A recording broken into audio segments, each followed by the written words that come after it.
Invite a Budget Blinds style consultant to show you how to transform your rooms just by changing your window coverings. Canada's #1 choice for window coverings. Visit budgetblinds.ca today. This is Newcap News with Nerman Isa. Good evening and thank you for joining us. Cooler weather is helping crews battling wildfires in Alberta. Now 42 fires are still burning across the province, including 10 that are considered out of control. Now officials say one near Cold Lake is proving especially difficult to contain. The wildfire has grown by 200 square kilometers. Oil sands projects are nearby, but officials say fire guards are holding.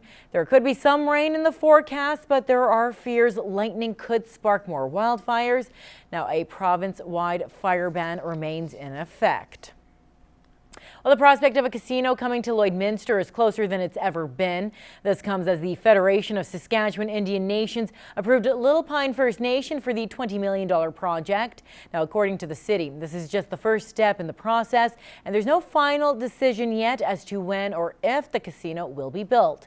Now, Mayor Rob Saunders says it's hard to put a timeline on the project as there are a lot of internal applications Little Pine has to do within the city before moving forward.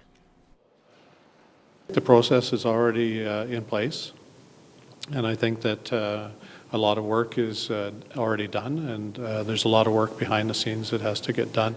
They still need to pursue their urban reserve status. They also have to go after their agreement with the province and Saskatchewan Indian Gaming Association. I just think lots of things come with the casino that are things I would really not be interested in seeing come to our town. I think it would be wonderful. I wouldn't have to travel to Edmonton. So I think we'd bring in an extra element in town that we really don't need. People need jobs. It's jobs. If people have addictions, they have addictions.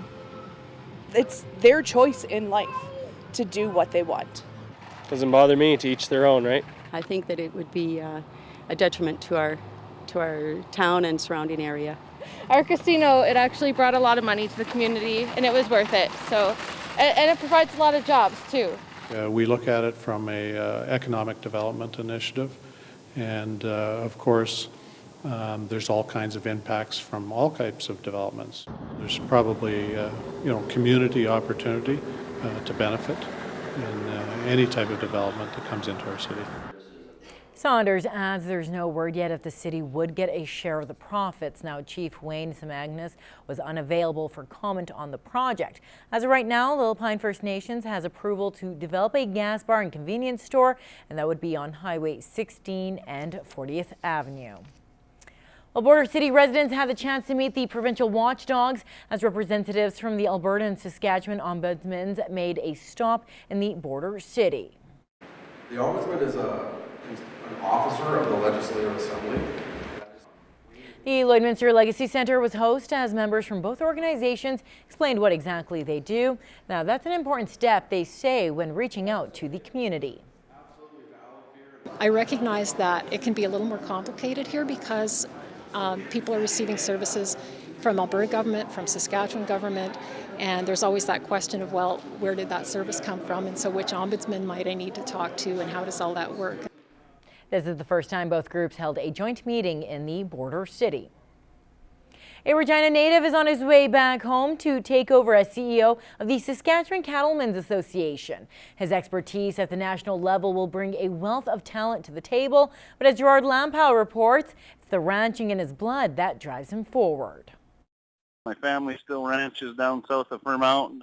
For nearly a decade, this Saskatchewan native has pursued his love of ranching in the nation's capital, working at the helm of the Canadian Cattlemen's Association. He's expected to return to Regina in July to take up his duties for the provincial cattlemen's body. That's what it is. You know, an excellent, engaged board and a dedicated staff can get a lot of things done, and that's the goal. And looking for engagement from producers across the province.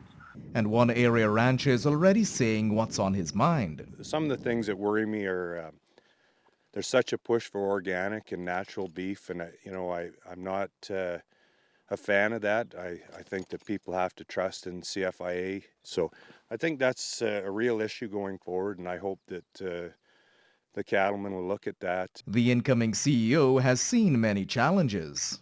the two big ones that would stick up in people's minds is been getting back to the markets that we lost from BSE, and country of origin labeling are the two that have, taken money off the table of beef producers. He feels that the U.S., by not living up to their WTO obligations, must face tariffs. When it comes to the change that we need, it has to be a change in U.S. law. And there aren't enough U.S. lawmakers with enough cattle or meat processing in their districts to get legislative change by themselves. So what retaliatory tariffs would do is widen the impact. Cool negotiations remain ongoing. For now, Ryder Lee is gearing up for the challenge of coming home. It's a great opportunity for me to work with people like my family and my neighbors growing up to keep doing what I'm doing, but in a different capacity. Gerard Lampow, Newcap News. Well, it's going to be a bit cooler outside this weekend. Of course, if you are looking for something to do, Anika Nottveit has some ideas, and this week's What's Happening.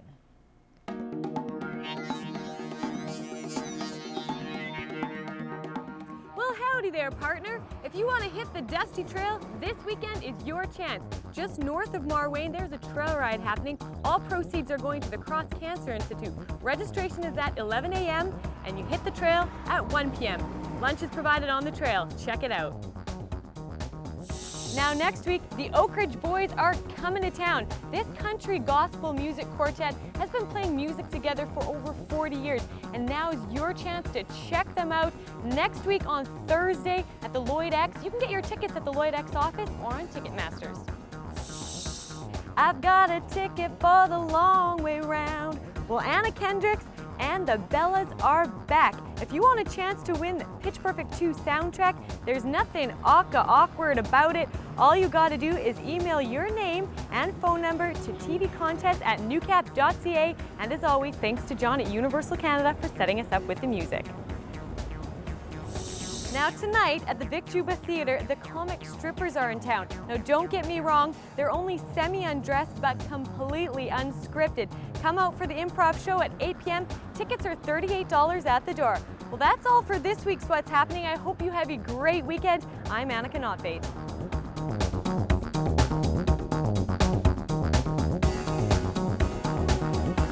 All right, well, that's all the time we have for tonight. Thank you so much for watching. Good night. Good night.